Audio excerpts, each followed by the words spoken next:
Marwan belum ya? Pak Lamjonar juga belum ada ya? Jadi yang belum, Pak Lamjonar, Pak Marwan, Pak Andri Jadi, Pak Andri Yadi, ya. Ayo kita mulai saja Pak ya, sambil menunggu temannya. Ya Bu. Ya, juga sudah ada.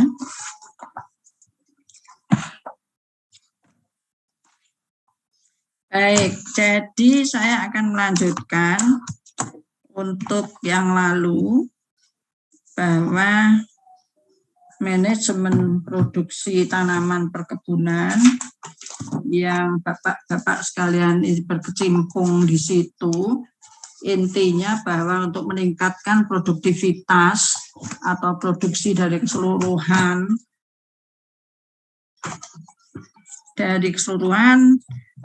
lahan yang ada di sana, ya. Nah, ini adalah sangat penting. Sekarang perusahaan-perusahaan perkebunan sedang bekerja keras untuk meningkatkan produktivitas, walaupun sebetulnya sudah menumpuk ya Pak ya, tetapi harganya juga belum bagus. Nah, ini menjadi kerja keras otak Bapak sekalian yang sebagai manajer-manajer ini untuk bagaimana agar janjang-janjang tanaman kelapa sawit TBS-TBS-nya ini walaupun dengan harga yang tidak bagus itu lalu bisa diproduksi CPO-nya, lalu penjualannya bisa ditingkatkan. Ini yang masih menjadi pembicaraan keprihatinan dari para petani. Ya, perusahaan juga tentunya begitu ya Pak ya. Jadi intinya bahwa produktivitas ini sangat penting, selalu diperhatikan untuk peningkatan selalu dengan segala sesuatu yang menjadi inputnya untuk yang nantinya harus diproses, yang menjadi outputnya ini yang apakah itu bisa mencapai BIP yang dikehendaki atau bisa mencapai keuntungan yang dikehendaki sehingga outputnya nanti itu bisa menutup biaya-biaya yang menurut planningnya itu sesuai gitu ya. Menurut planning yang nantinya itu sampai dengan ke evaluation-nya itu sesuai gitu ya yang dikehendaki oleh perusahaan. Jadi manajer produksi ini begitu memeras selalu semuanya sih sebetulnya karena semuanya terlibat. Ya, ini yang menjadi tantangan dari bapak-bapak sekalian sampai ke bawah karena memang semuanya itu penting yaitu planning, organizing sampai dengan evaluation. Selalu dievaluasi dengan cara digitalisasi tentu semuanya hasil itu bisa langsung dimonitor ya. Dimonitor jadi suatu kerja yang keras apabila tidak bisa mencapai yang ditargetkan. Nah, bab 2 ini membicarakan tentang proses produksi, sistem produksi tanaman, faktor produksi tanaman, random fluctuation. Ya, fluktuasi selalu terjadi karena kita bergaul dengan tanaman. Fluktuasi terjadi karena semuanya mempengaruhi, baik itu faktor eksternal maupun faktor internal. Semua akan terpengaruh. Bunga bank juga akan mempengaruhi, political juga akan mempengaruhi, aturan-aturan yang selalu berubah juga mempengaruhi, semuanya akan mempengaruhi. Sehingga terjadilah fluktuasi. Nah, awal yaitu proses produksi. Mari kita simak bersama-sama. Nanti mari kita saling berdiskusi ya di pembicaraan kita. Kalau ada yang menanyakan, interupsi aja Pak, kita diskusikan. Jadi proses produksi itu membuat atau menciptakan barang.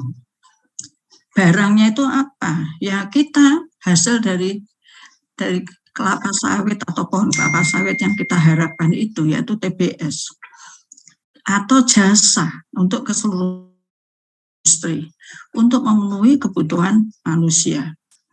Setiap kegiatan manusia untuk membuat atau menciptakan barang atau meningkatkan daya guna atau manfaat dari barang tertentu, kita selalu berkecimpung dengan selalu bergaul dengan adanya hasil produktivitas dalam arti luas, keluasan tertentu, yaitu TBS.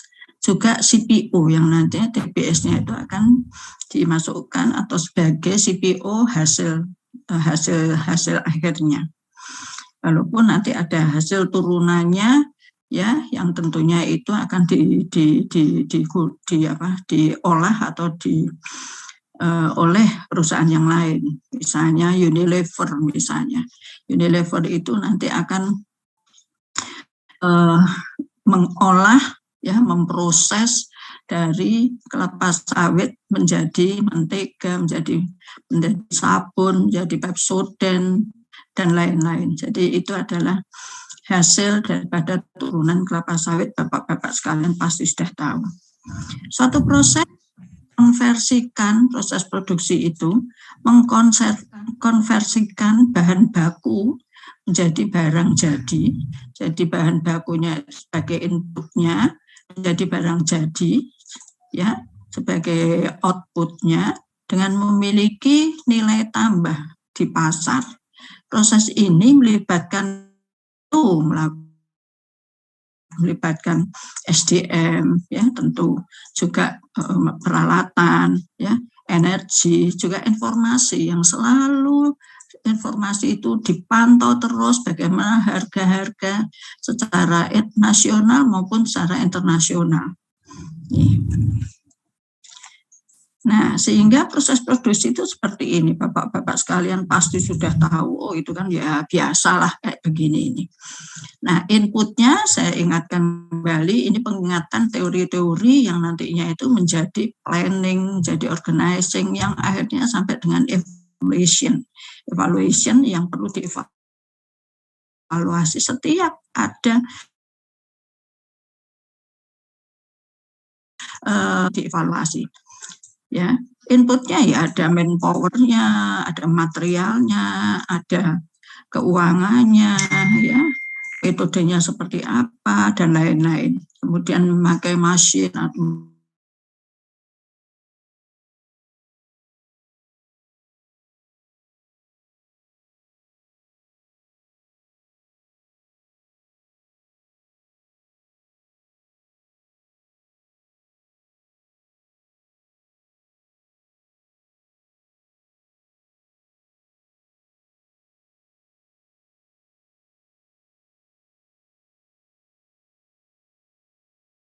input, kemudian diproses, kemudian outputnya apa. Secara mudah, ya, bahwa proses konversi ini yang tadi inputnya yaitu ini lahan, benih, Bapak-bapak sekalian pasti mengetahui bahwa sekarang itu diutamakan benih yang varietasnya itu adalah varietas yang umum. Kenapa? Karena kita memerlukan mutu atau kualitas dari TBS-nya itu yang bagus. Tentu Bapak-bapak sekalian tahu bahwa TBS yang bagus itu adalah mempunyai berondolan yang dia kalau buahnya satu dilihat, ya, itu mempunyai mesokarp yang tebal, ya kan Pak, kemudian mempunyai kernel yang tebal tetapi cangkangnya tipis seperti itu. Jadi diusahakan oleh perusahaan-perusahaan kelapa sawit bahwa bibit yang digunakan atau yang ditanam itu adalah bibit yang mempunyai kualitas yang unggul. Unggul dalam hal kandungan daripada minyaknya, juga selain itu pasti tahan terhadap hama dan penyakit ke arah sana, ya. Ini.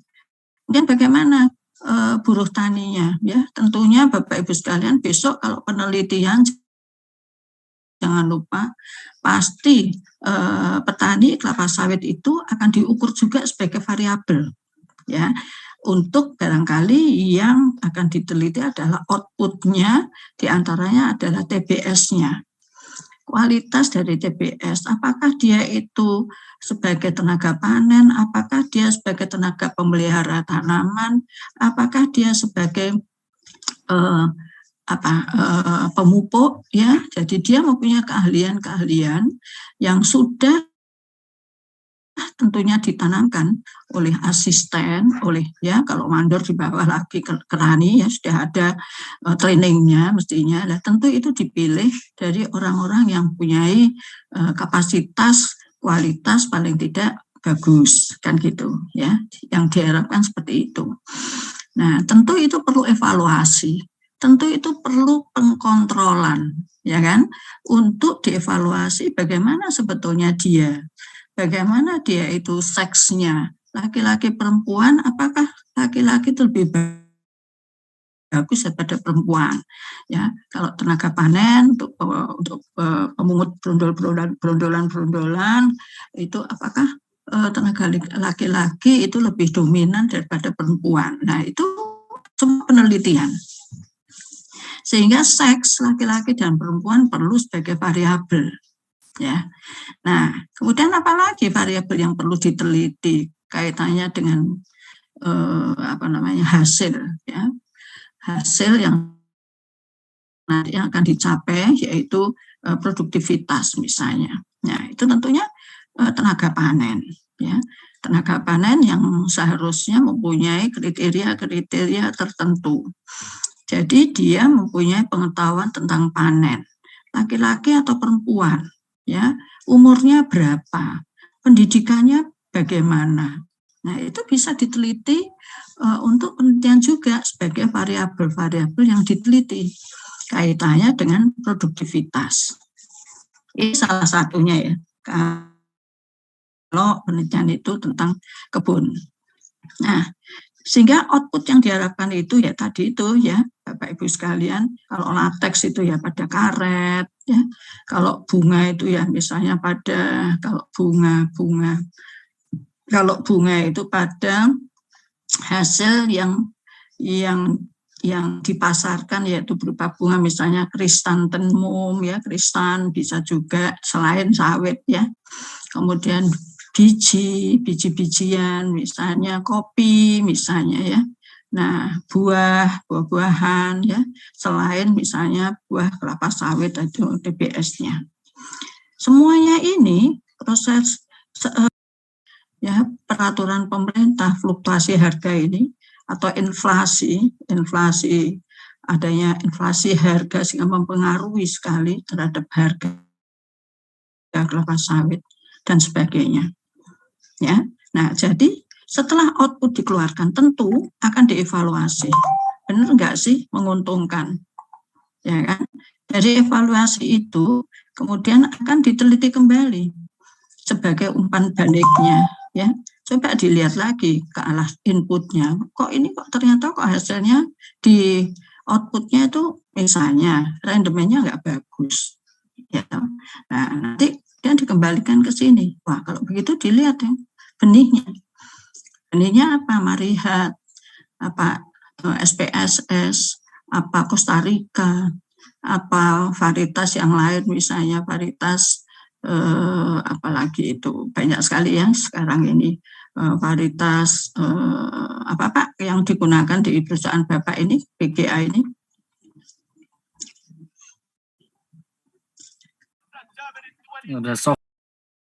Lahan, topografinya seperti apa, apakah itu kemudian jenis dan struktur tanahnya seperti apa, ya, apakah drone itu bisa digunakan untuk mendeteksi jenis struktur tanah sehingga bisa diketahui apakah itu adalah jenisnya spodosol, apakah mineral, apa pasiran, apa lempungan, dan lain-lain. Nah, dari situ nanti akan diketahui juga, akan diteliti ke arah sana, ya, karena sekarang itu tanpa penelitian itu nggak bisa. Hanya begitu saja diketahui, tapi tanpa ada penelitian itu kurang bisa confident levelnya itu kurang bisa dipercaya. Ya. Nah, Pak Mubarak akan datang tanggal 17 diskusi mengenai inovasi agroteknologi kaitannya dengan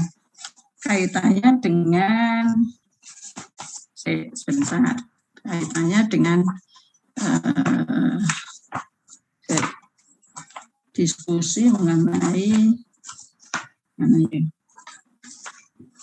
dan saya rapat itu. Nah, ini Bapak-bapak sekalian saya harapkan semuanya datang ya untuk tanggal 18 kita akan kuliah umum. Undangannya sebentar lagi akan beredar. Tetapi kemudian Pak Mubarak akan datang dan akan diskusi ya sharing gitu ya, sharing diskusi inovasi agroteknologi kaitannya dengan perkembangan daripada produksi ya, pengembangan produktivitas lah.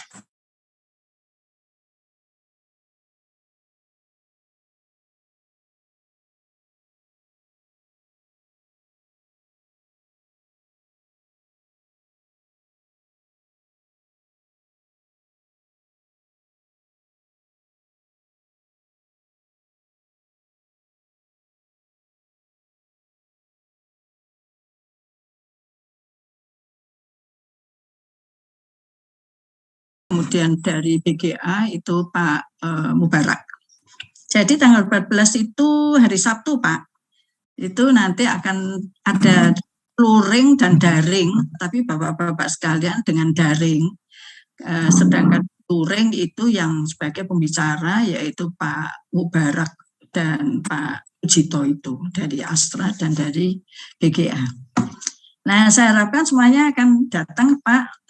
Teman-temannya diajak untuk bisa mendengarkan talk show tersebut.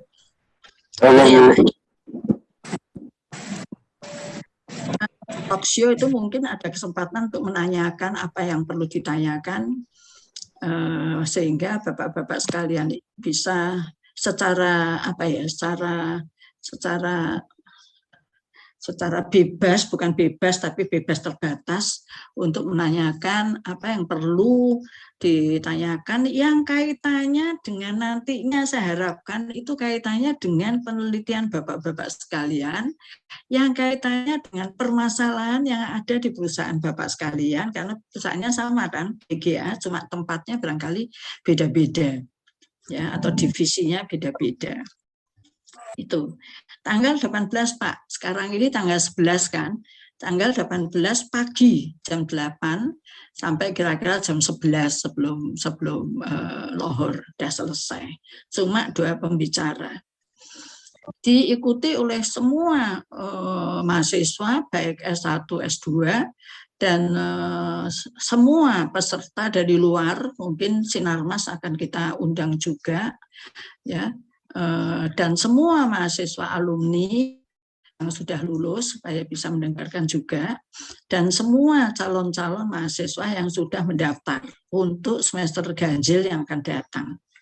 Jadi Pak Rudi, bapak-bapak yang lain ini kalau mempunyai teman yang tertarik untuk masuk ke MMP sudah akan dibuka lagi dan sekarang sudah mulai ada pendaftaran yang nantinya perkuliahannya dimulai awal September tahun 2022.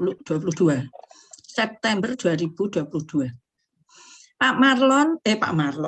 Pak Rudi, apakah sudah mendapatkan sesuatu dari Instiper? Halo, Pak. Sampun, Bu. Oh ya. Ya. Kemudian siapa lagi ya? Jadi saya berharap Bapak-bapak sekalian bisa membawa mahasiswa yang nantinya kita hargai seperti Pak Rudi itu ya. Kemudian ada lagi yang lainnya, saya tidak hafal, ada lagi yang dari Wilmar membawa, ada yang dari Sampurna, ada yang dari perusahaan yang lain. Nah, itu kita hargai. Jadi kalau Bapak ternyata membawa mahasiswa, nanti kita hargai. Mudah-mudahan seperti Pak Rudi ini lumayan. Ya, Pak Yukanda, boleh Pak ya, itu kita ya segera kalau namanya bisa mendaftar dalam waktu dekat. Saya lanjutkan. Jadi intinya bahwa sistem produksi itu atau sistem operasional ya produksi tanaman itu untuk mendapatkan hasil output ya ini seperti ini, prinsipnya seperti ini. Ya, umpan baliknya itu selalu ada evaluasi, balik lagi ke sana. Apakah buruh taninya udah cocok sih ya, kembali lagi ke sana. Kenapa kok outputnya seperti ini? Nah, dievaluasi lagi ya. Itu manajer-manajer sampai dengan asisten itu dievaluasi, rapat lagi, dievaluasi lagi seperti itu. Ya, jadi POAK itu bagus sekali, dilihat lagi perencanaannya, dilihat lagi inputnya seperti itu, terus menerus. Biasanya evaluasi itu akan dilakukan tergantung dari perusahaan masing-masing, ada yang 3 bulanan, ada yang 6 bulanan. Ya, dalam setahun itu bisa 2 kali, bisa 4 kali. Nah, seperti ini. Jadi ada semesteran, ada 4 bulanan, ada 3 bulanan, tergantung dari perusahaan masing-masing. Ya. Kemudian proses produksi kalau kita lihat, tadi sudah dikatakan bahwa yang penting kesesuaian lahan itu harus. Karena kesesuaian lahan ini penting untuk kaitannya dengan produktivitas di keluasan tertentu yang nantinya meluas ke seluruh luasan dari lahan. Nah, ini penelitian juga, ya kan Pak? Kalau umpamanya spodosol, nanti itu kan padas, jadi harus tanahnya direhabilitasi. Kemudian harus dikasih pupuk. Pupuk itu harus diberikan setahun sekali. Kalau tidak, nanti akan kurus, ya kan? Kemudian spodosol itu biasanya akar tidak bisa menembus untuk mengabsorpsi nutrisi yang ada di dalam tanah. Nah, sehingga kurus. Akibatnya produktivitas turun. Yang seharusnya bisa sampai 26 misalnya ya, atau katakanlah 24 ton per hektar per tahun. Tapi karena spodosol nggak diolah tanahnya, tidak ada pemupukan, tidak ada perhatian terhadap tanah yang jenisnya itu spodosol yang padas, tidak ada rehabilitasi ya. Akibatnya nanti bisa menurun jadi dari biasanya 26 atau 24 turun jadi 16 per hektar per tahun. Ya, manakala buahnya juga menjadi kecil-kecil, kualitasnya tidak bagus.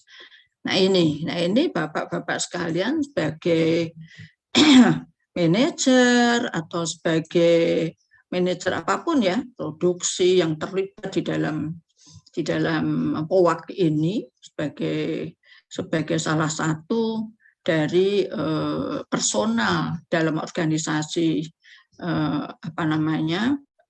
suatu perusahaan itu misalnya manajer operasional atau manajer produksi. Nah ini harus selalu dievaluasi.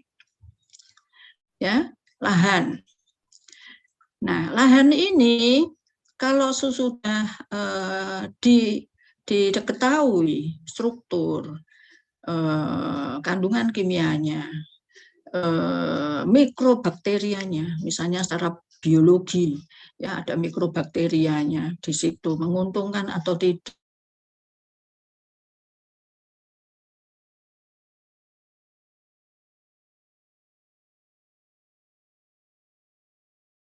Sehingga jumlah pohon dalam 1 hektar itu menjadi lebih banyak dan bisa tidak overlap. Nah, itu yang penting, sehingga tidak mengganggu fotosintesis dalam pencahayaan yang dibutuhkan untuk produktivitas yang diharapkan. Itu. Jadi ke sana. Mungkin yang dari BGI ini, apakah ada yang dari, bentar, yang dari kehutanan ada, hampir sama Pak. Tanaman hutan itu ya seperti itu. Kalau mamanya dia saring overlap, ya nggak bisa tumbuh dengan baik. Ya, juga semuanya ini kan dari pertanian ya, kebetulan dari pertanian semua ditanyakan, ya kan? Dari kehutanan Pak Senop aja ini di sini dari UNSU, ya kan? Nah, kemudian yang lainnya ini dari IPB, dari Insiper sendiri, dari Malang, ini semua pertanian. Apakah ada di luar pertanian dan STP ada, teknologi pertanian, nggak masalah. Tapi itu biasanya ke pengolahan hasil ya Pak, kalau dari STP itu. Industri, ada pabrik biasanya. Dari ekonomi ada itu Bu, insinyur. Apa Pak? Yang dari manajemen Bu. Oh ya, manajemen. Nah, kalau manajemen nanti ambil manajemennya aja. Jadi di blok 2 nanti ada pelajaran tentang manajemen keseluruhan. Apakah itu manajemen SDM dan kepemimpinan, ambilnya ke sana. Apakah itu manajemen tentang usaha taninya atau manajemen tentang manajemen tentang keuangan, manajemen produksi, macam-macam kan manajemen itu, tidak hanya satu saja. Ya, tidak hanya manajemen ekonomi, manajemen itu manajemen kebun bisa, ya kan Pak? Ada manajemen pabrik, ada manajemen kebun, ya. Jadi tidak hanya manajemen ekonomi keuangan, enggak loh Pak, benar kan? Betul kan? Manajemen itu kan macam-macam, manajemen produksi, gitu. Nah, kemudian ini tadi sudah varietas unggul akan mempengaruhi, dan ini akan berhubungan dengan penangkar benih, ya, yang tentu akan dipilih benih unggul, sehingga kaitan dengan jumlah benih yang akan diperhitungkan sesuai dengan jumlah pohon yang akan ditanam di tiap hektarnya. Nah, baru kemudian teknik budidayanya ini diperhatikan, pemupukan, pestisida diperhatikan, gulma diperhatikan, termasuk herbisida bisa, ya, selain pupuk di sini, baru TBS-nya. Produksi primernya. Itu mudah dan gampang ya Pak ya, urut-urutannya.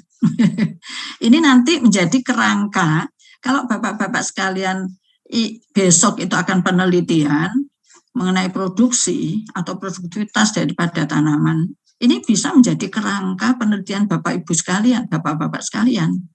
Jadi pelajaran-pelajaran yang sudah saya berikan ini nanti ditengok kembali di dalam Bapak-Bapak sekalian menulis proposal. Dan saya harapkan proposal itu sudah ditulis, sudah ada bayangan di blok 1 ini.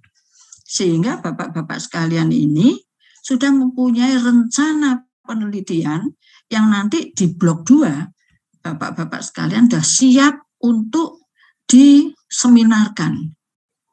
Cepat loh Pak, ya, cepat sekali loh waktu itu berjalan. Nah, jadi Bapak-Bapak sekalian ini menuju ke blok 2 ini cuma sebentar. Dari saya saja sudah 3 kali perkuliahan. Saya akan memberikan perkuliahan sampai 5 tatap muka, ganti dengan dosen yang lain 5 kali perkuliahan, dosen yang kedua, kemudian tambah dosen yang ketiga itu adalah 4 kali, sekaligus ujian pokok.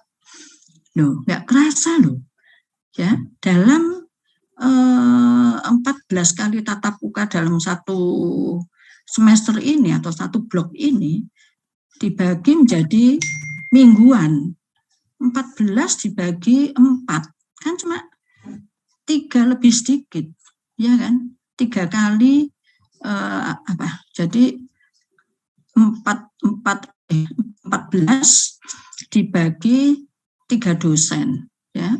14 kali tatap muka itu sama dengan 14 minggu.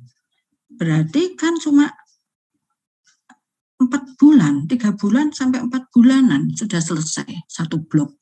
Nggak kerasa, Pak. Jadi kalau sekarang itu bulannya bulan Juni, maka bapak-bapak sekalian itu kurang 10 kali tatap muka atau 12 kali tatap muka dibagi 4, 3 bulan sudah selesai. 3 bulan itu berarti kalau sekarang Juni, Agustus, September, Oktober selesai untuk blok 1. Coba bayangkan, cepat sekali.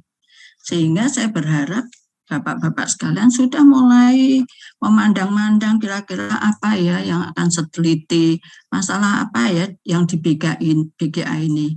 Oleh karena itu Pak Yogananda, Pak Rudi, dengan Pak siapa tadi satunya, Pak Mas Kuni, itu sudah harus, ya Pak Mas Kuni itu sudah harus berembuk dengan teman-temannya. Ayo dari perusahaan kita BGA ini, apa yang perlu diteliti?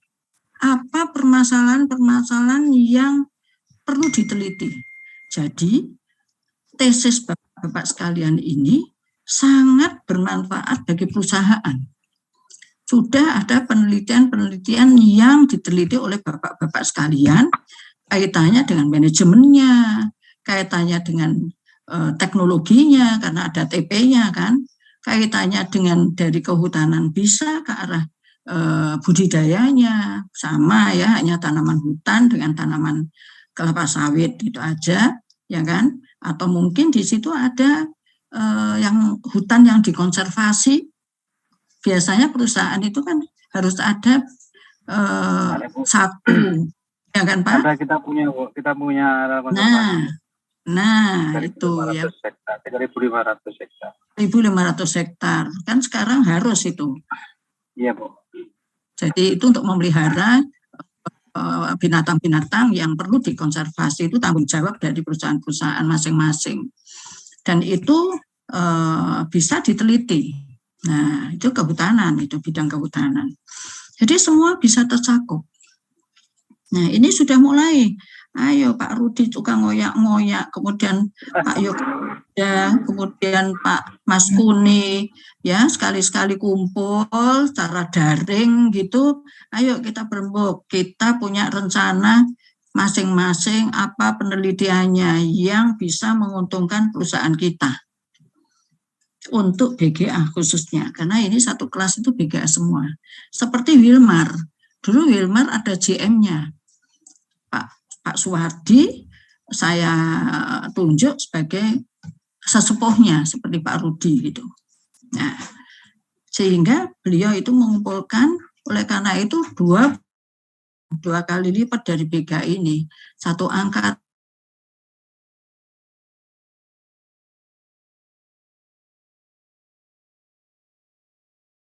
sama. Karena tidak gampang yang di site jauh-jauh itu bisa ketemu, kemudian dia bisa mengerjakan tesisnya dengan tepat waktu, kaitannya dengan pekerjaan yang penuh, sehingga kadang-kala juga udah kalau pengalaman kemarin bapak-bapak itu sudah lupa analisisnya gimana ya, ini pakai analisis apa? Kok ini nanti nggak ada masukan-masukan, ya udah nanti ketinggalan gitu loh Pak. Itu. Baik, ini kaitan dengan manfaat dari bapak-bapak sekalian satu perusahaan ini ya, supaya nanti bermanfaat penelitiannya. Nah, pengelompokan sistem produksi. Ini ada beberapa, yaitu ada 3 ya, ada dua pengelompokan, yaitu sistem produksi menurut proses menghasilkan output dan sistem produksi menurut tujuan operasi. Ya, Yang pertama, sistem produksi menurut proses menghasilkan output, itu ada proses produksi kontinu, ada proses produksi terputus, ada proses produksi repetitif.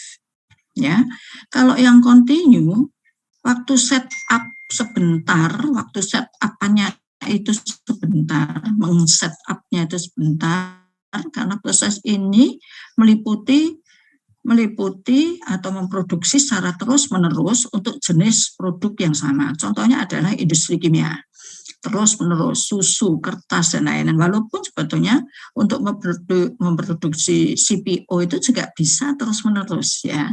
Tetapi ini lebih kontinu. Proses produksi terputus, contohnya adalah produksi atau industri manufaktur, yaitu perbengkelan. Ya, di situ juga ada perbengkelan yang dari TP, tentunya kalau memang bidangnya bidang mekanisasi, tentu ini akan kenal dengan perbengkelan, ya kan Pak?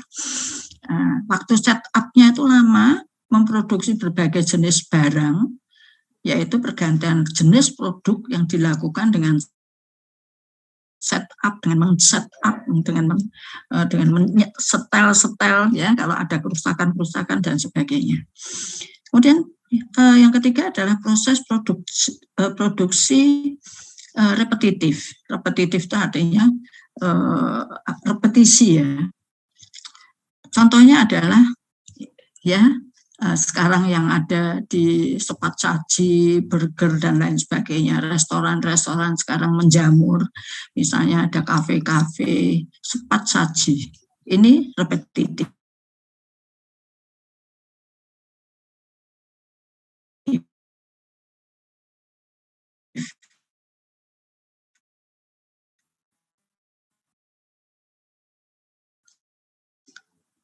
Contohnya adalah gabnya dan sering buka cuma sebentar, tapi kemudian sebentar lagi tutup, karena repetitif. Ya, jadi kalau dia tidak mensajikan dengan bagus, dengan cara apapun sehingga menarik, dengan rasa, ya, kalau kopi itu dan rasa yang pelanggannya itu minta yang gosong, ada yang minta yang setengah gosong, ada yang minta yang kopi hitam banget, ada yang justru tidak suka hitam, itu pelanggan itu mintanya aneh-aneh, gitu ya. Ya, sehingga kalau bisa meladeni seperti itu dengan harga yang kompetitif dengan kafe-kafe yang lainnya, bisa bertahan. Di Jogja, di sini anak-anak muda, bagi mereka mahasiswa ataupun SMA, itu bagi mereka untuk mengerjakan suatu tugas-tugas dari sekolah, itu biasanya di kafe-kafe, Pak. Di kafe-kafe. Dan kafe-kafe itu repetitif juga dan kompetitif juga tentang harganya. Mereka pelajar yang tentu uangnya tidak banyak, tapi dia maunya murah, tetapi enak. Nah, kan? Jadi itu suatu hal yang harus diperhatikan oleh pemilik gitu. Nah, ini jadi tidak gampang, sehingga banyak yang tutup karena ya memang saingannya berat, dan itu tidak ada etikanya, bisa jajar-jajar, dan itu bisa saling performance-nya di depan dari warungnya itu bagus-bagus performance-nya, tapi belum tentu rasanya disenangi oleh pelajar. Nah, ini adalah proses produksi yang repetisi. Yang kedua adalah sistem produksi menurut tujuan operasi. Kalau ini tadi menurut proses menghasilkan output, yaitu ada istilah-istilah, ya, sistem produksi menurut tujuan operasi. Yaitu ada istilah engineering to order. Nah, ini biasanya pada bapak-bapak yang teknologi pertanian, yang tidak di kebun, tapi bisa juga kalau di perusahaan itu merekrut nya itu bisa saja dari TP menjadi kebun nanti didudukan di pabrik bisa juga, kan seperti itu ya. Kalau dulu Wilmar itu 22 itu bisa lulus semua, kebetulan GM-nya juga wisuda di Instiper, datang sebagian, bahkan semua 22 itu datang ke Jogja, padahal itu waktu itu pandemi. Jadi minta izin untuk datang, tetapi tidak boleh foto, tidak boleh kumpul, dan lain-lain. Kita punya aturan, tapi akhirnya bisa kumpul di hotel, di salah satu hotel, tentu dengan prokes yang ketat. Waktu itu memang pandeminya masih tinggi. Nah di situ Bapak GM-nya ini ya itu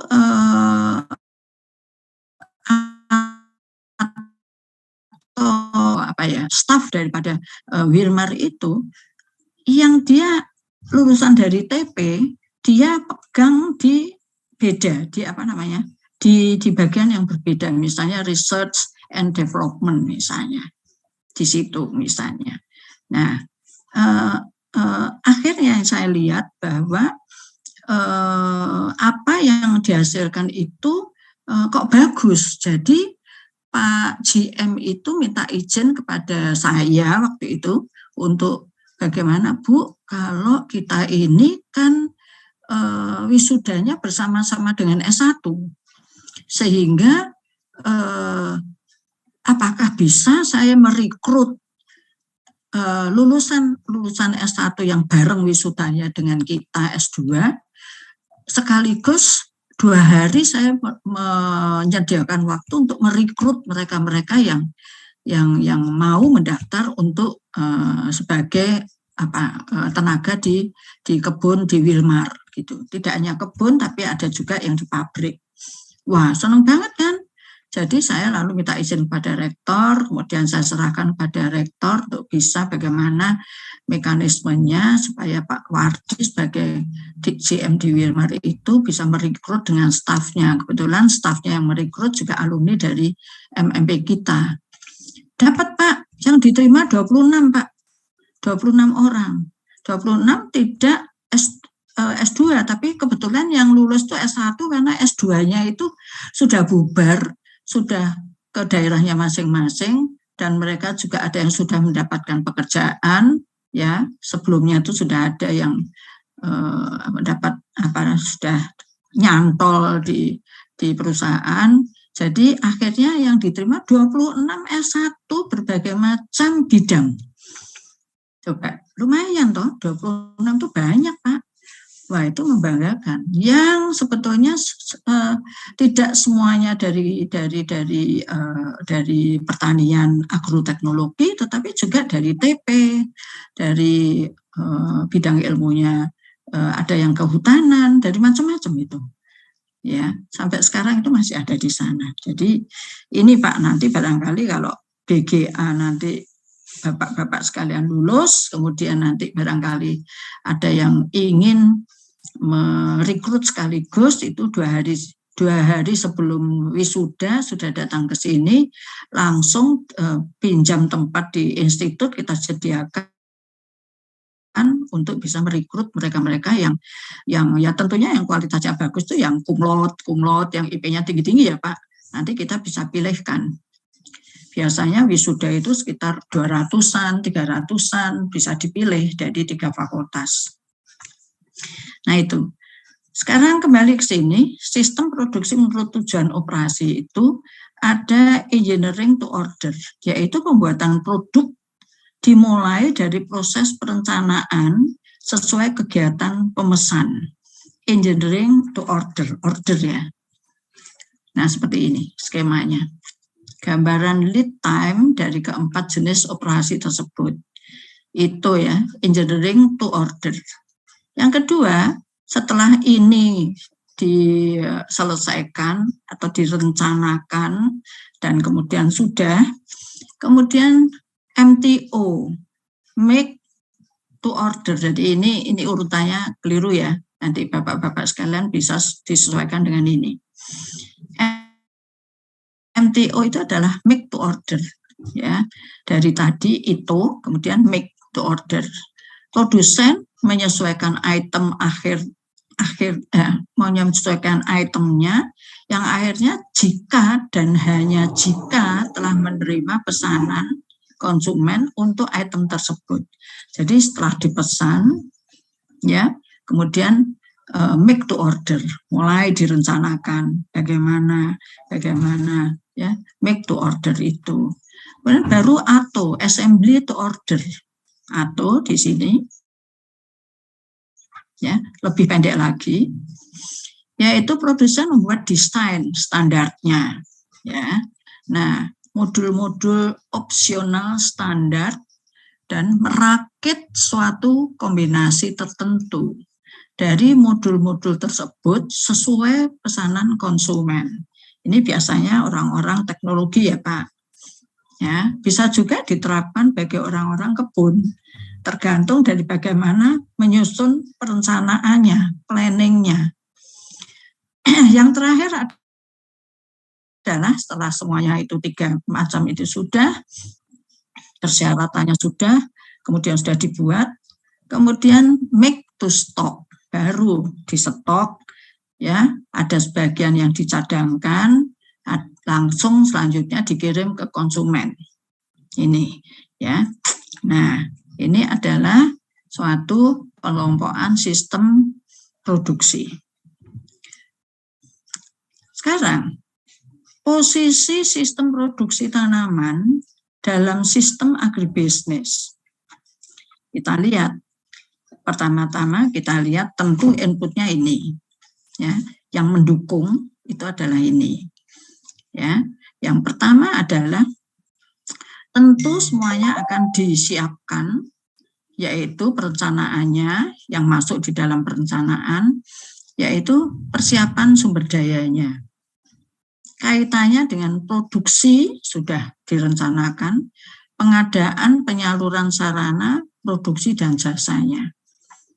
Nah, ini semuanya dari 2 ini, kemudian pengorganisasian. Jadi ini planning, P, ini adalah O, organizing, ya, yang tentu dari mulai tanam sampai dengan panen, ya.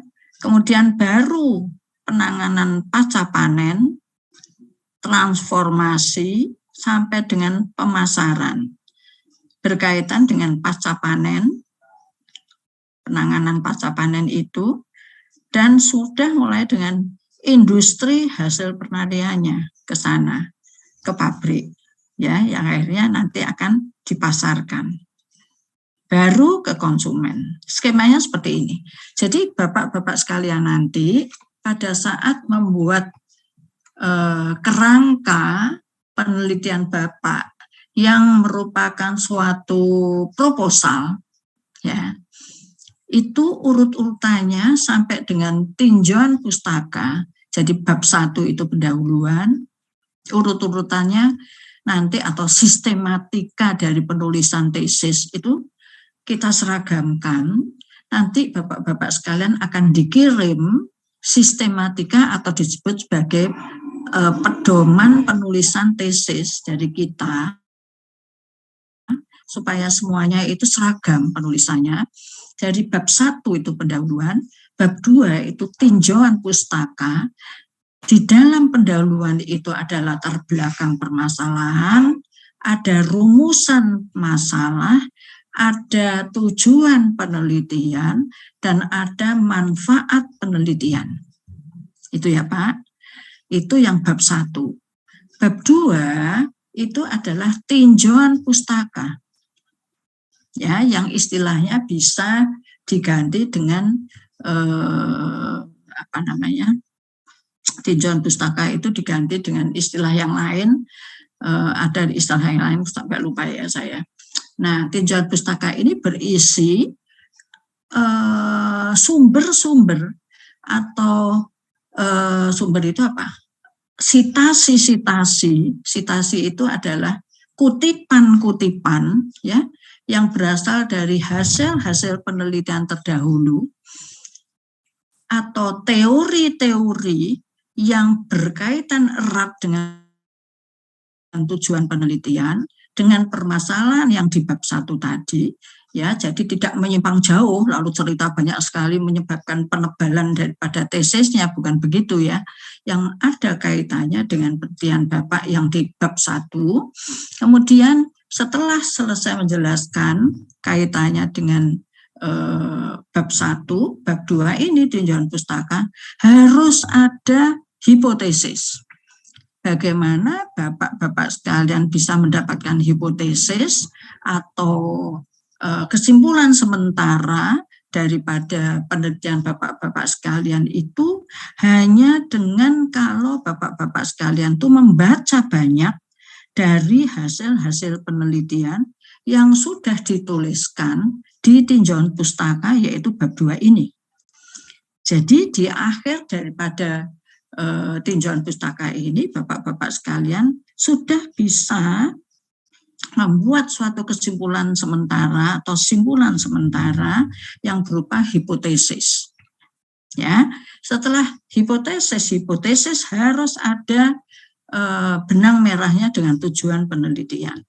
Setelah hipotesis, Bapak-Bapak sekalian ya harus membuat kerangka seperti ini. Bagaimana sih jalannya Bapak-Bapak sekalian itu di dalam penelitian yang akan Bapak sekalian meneliti. Indikator-indikator apa saja sih?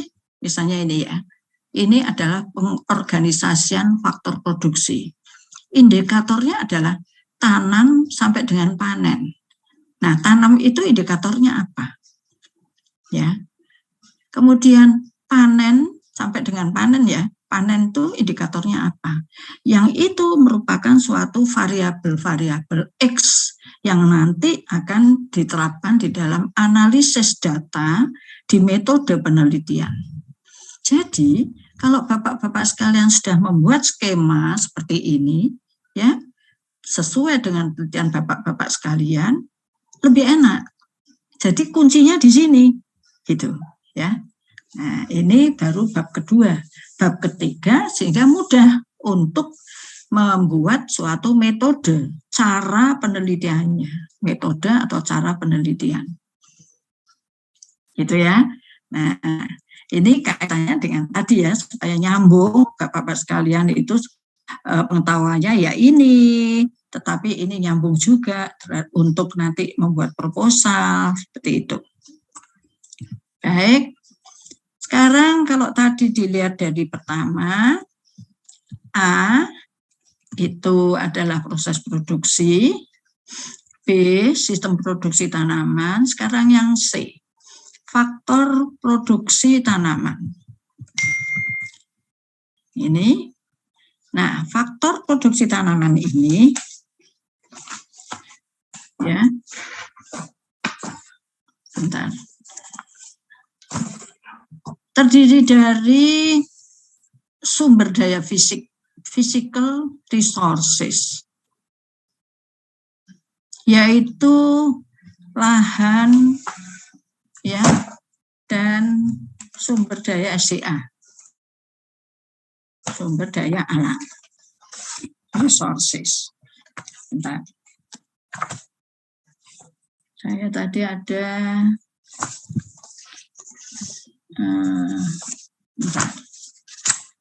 resources ya sampai dengan ini.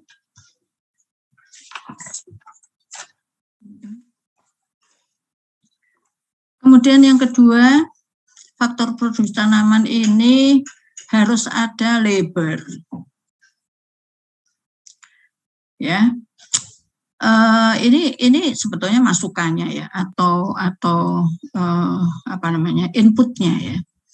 Kemudian capital atau modal, juga peralatan, kemudian manajemen yang tentu melekat pada tenaga kerja,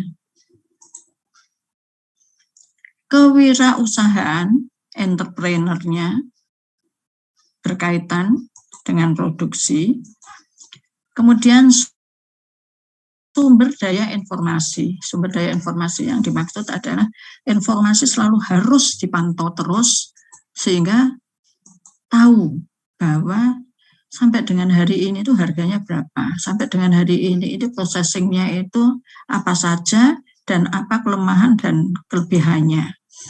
Kalau lebih bagus tentu itu akan digunakan, tapi kalau mamanya ada kelemahan-kelemahan itu akan dievaluasi. Lalu bagaimana menghadapi masing-masing faktor di atas? Nah, ini Bapak-Bapak sekalian harus sudah ada bayangan, sudah ada jawaban dari pikiran-pikiran yang ada di benak Bapak-Bapak sekalian. Ya, menjadi PR Bapak-Bapak sekalian, nanti akan saya beri gas di bab ini. Manajemen sebagai faktor produksi yang tidak langsung, ya, yaitu yang disebut sebagai intangible. Nah, ini ada aktivitas teknis, ada aktivitas komersial, ya, ada aktivitas finansial, dan ada aktivitas akuntansi. Ya, coba kita lihat satu-satu. Aktivitas teknis dalam manajemen sebagai faktor produksi yang tidak langsung ini, aktivitas tekniknya adalah memutuskan akan memproduksi apa dan bagaimana caranya.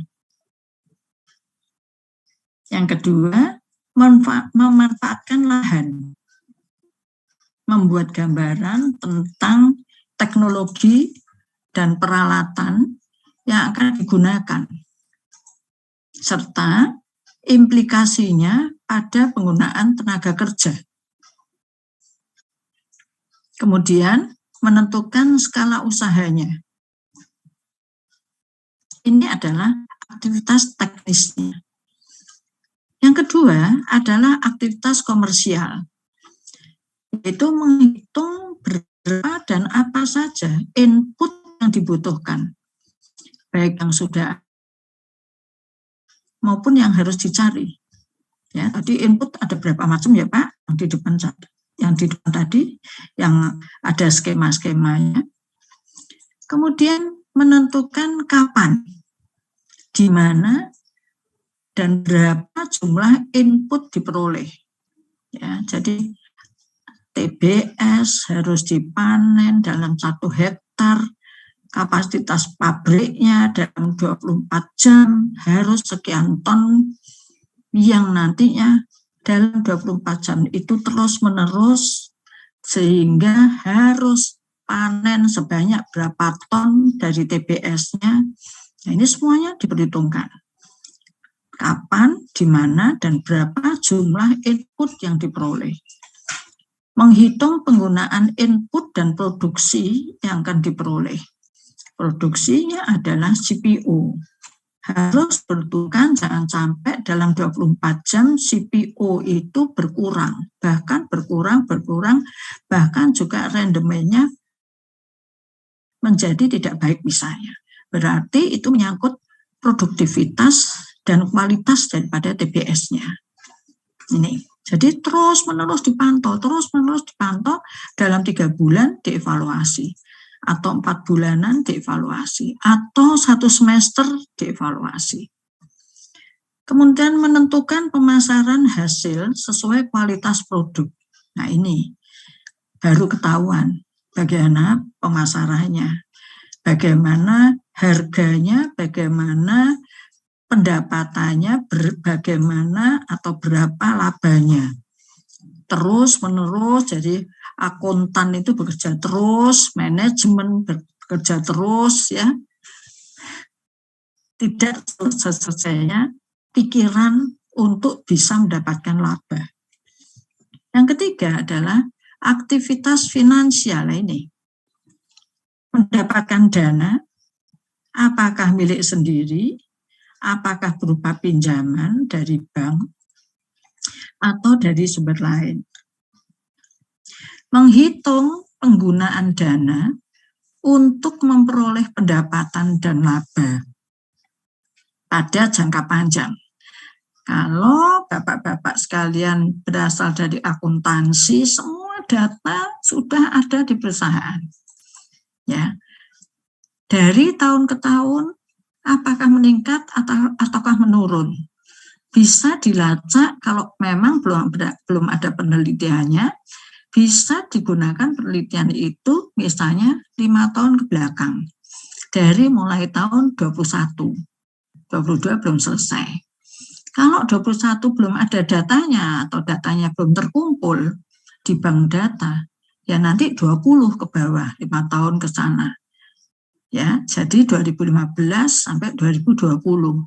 Sehingga nanti hasilnya bisa tampak. Naik turunnya grafik, kalau dibuat grafik atau histogram itu akan tampak dari tahun ke tahun. Lalu dibahas apa yang menyebabkan penurunan ini. Ya. Nah, yang menyebabkan penurunan itu adalah apa-apa yang diteliti oleh bapak-bapak sekalian, yang khususnya tentang manajemen, gitu ya.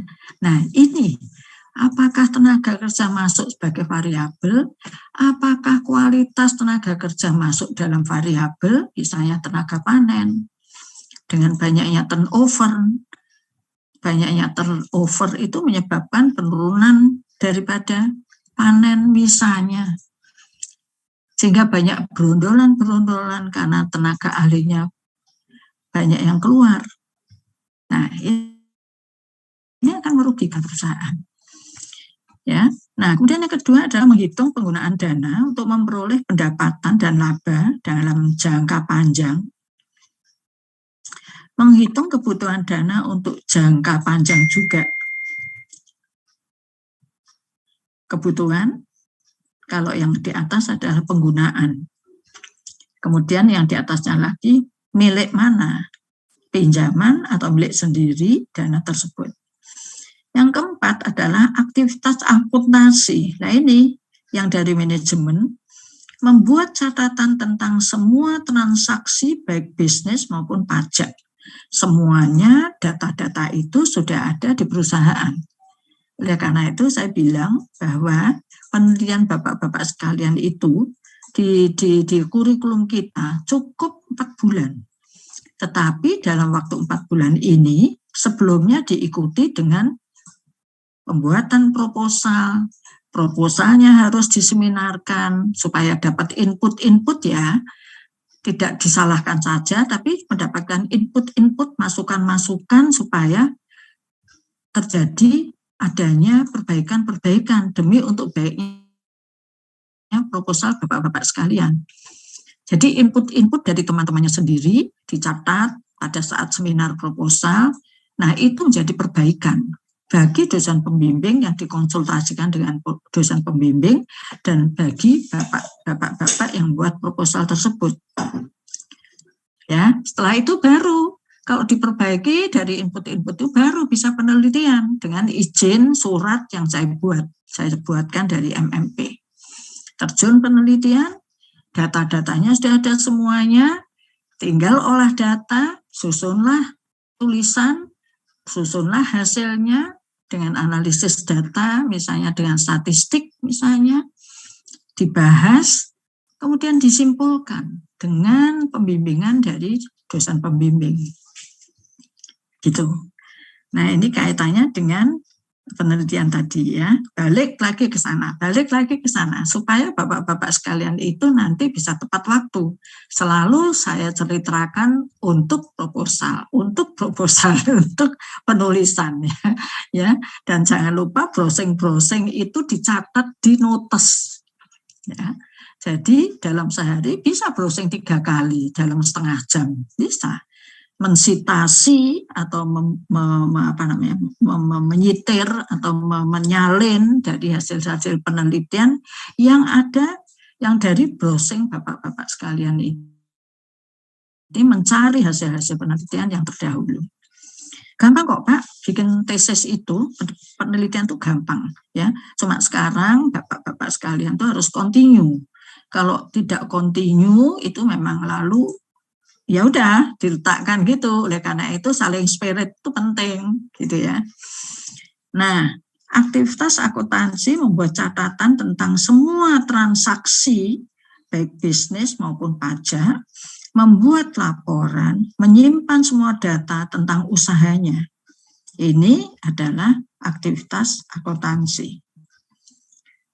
Yang kelima adalah pilar organisasi perkebunan itu seperti ini. Mungkin di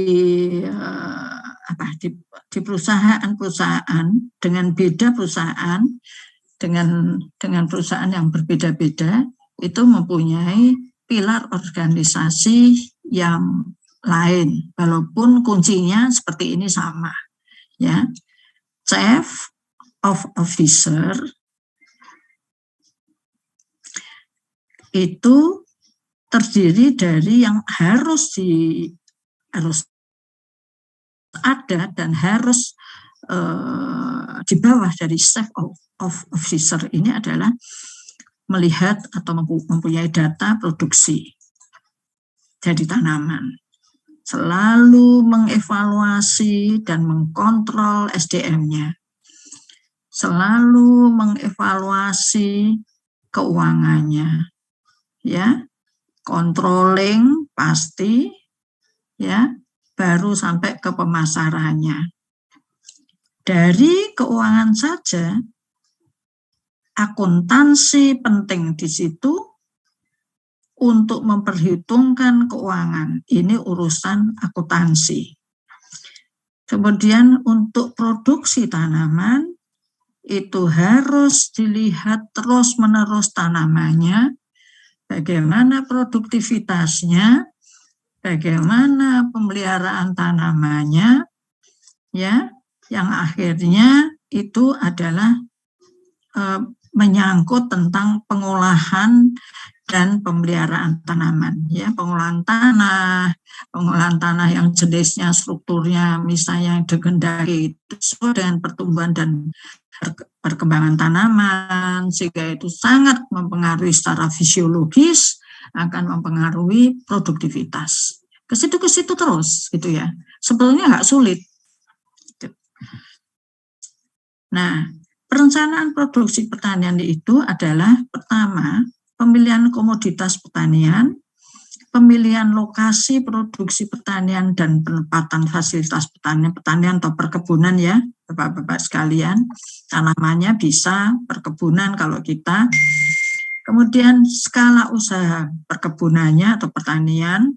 Kemudian keempat adalah perencanaan proses produksi pertanian, yaitu menyangkut biaya produksi, penjadwalan proses tentang produksinya, perencanaan pola produksi, dan perencanaan dan sistem pengadaan input dan sarana produksi pertanian.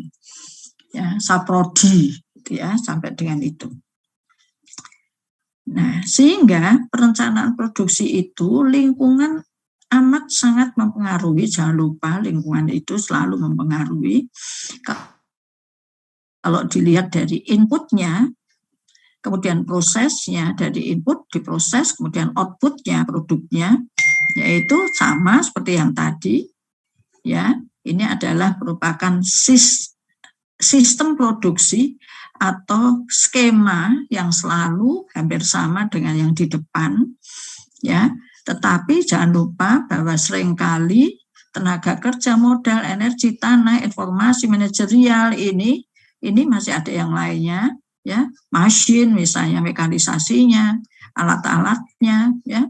Nah, kemudian prosesnya, proses transformasi nilai tambah, operation management, sistem desain, operation planning. Jadi sekarang itu kita sebagai generasi yang selalu yang sekarang berubah atau mengalami perkembangan ke arah inovasi teknologi, ya, dan ke arah mekanisasi, walaupun semuanya perusahaan perkebunan itu belum semuanya menggunakan mekanisasi. Nah, ini ditantang terus-menerus untuk kemajuan dari perusahaannya, yang tentu menyangkut ke arah produktivitas dan ke arah digitalisasi yang menyesuaikan dengan adanya zaman yang berubah, yaitu zaman milenial. Jadi sekarang ini kita dituntut perusahaan-perusahaan itu ke arah yang lebih maju supaya dengan cara digitalisasi ini bisa tercapai, sehingga monitoring yang dikehendaki oleh para manajer, para GM, para presiden sampai dengan presiden, vice presiden, presiden ya, sampai ke pimpinan atas itu dalam waktu 1 hari, tidak ada 1 hari bisa memonitoring apa-apa yang ada di bawah-bawah sana. Nah ini dengan kemajuan teknologi, ini yang nanti diharapkan seperti itu. Sehingga dengan cepat, segala-galanya cepat untuk bisa mendapatkan segala sesuatunya yang dibutuhkan. Termasuk harga yang selalu kompetitif dan naik turun itu bisa dimonitor. Sehingga kita dengan cepat segala-galanya bisa diatasi dan dievaluasi dan diatasi gitu ya. Nah ini yang kita itu masih kepontal-pontal bahasa Jawanya, benar nggak Pak? Jadi masih terasakan bahwa kita itu harus nututi dengan segala sesuatu. Seperti di perguruan tinggi, sekarang sudah ada kampus Merdeka Belajar, yaitu KMBM.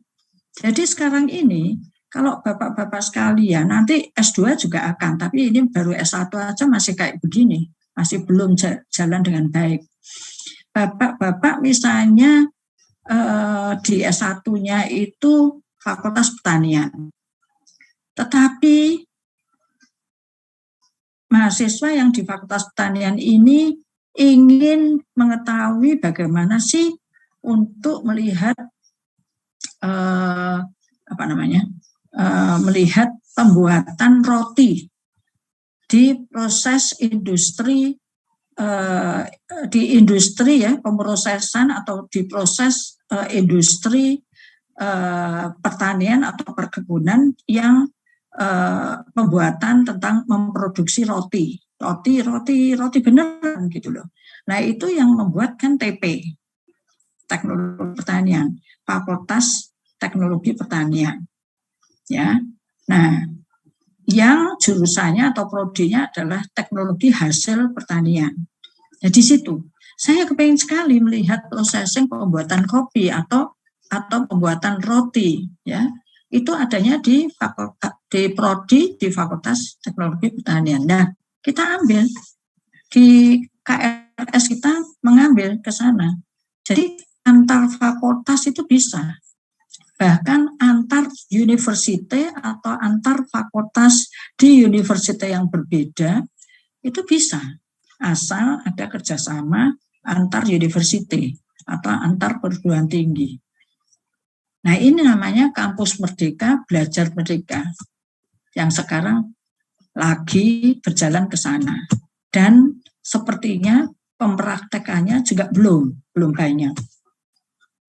Ya, misalnya beda fakultas, misalnya saya orang biologi, kemudian saya ingin mendapatkan pelajaran parasitologi di Fakultas Kedokteran, bisa seperti itu, ya. Nah, bapak-bapak sekalian, karena itu betapa cepatnya yang namanya perkembangan zaman ini, sehingga memang kita dituntut untuk bekerja lebih cepat,